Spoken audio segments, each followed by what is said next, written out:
4 Most deadly mistakes you must avoid if you want your ex back. Ignoring this would cost you. It is but natural to feel desperate after a breakup. After all, you've lost a very important part of your life, and you can't seem to imagine how life would be without him or her by your side. The mistake is in how you handle such desperation. It is this desperation that leads many people to make fatal mistakes that end up in permanent estrangement instead of a sweeter, second time around. Here are 4 deadly mistakes people make when asking an ex to come back to them, and know how you can avoid these: pleading, and pleading some more.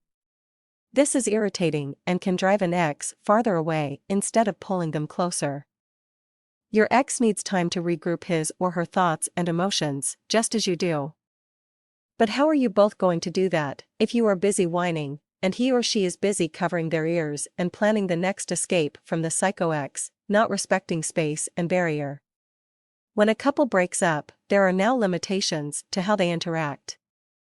Going beyond what is rightful makes the other feel that you are not respecting the boundaries and that you care less about his or her freedom.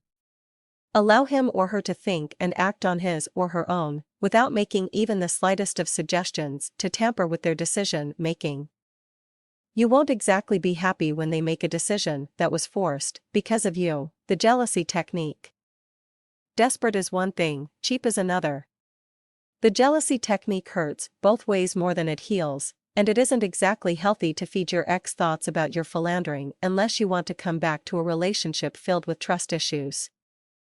Besides, you want to build them up, not break them down, by showing them how disposable they are, buying his or her affection.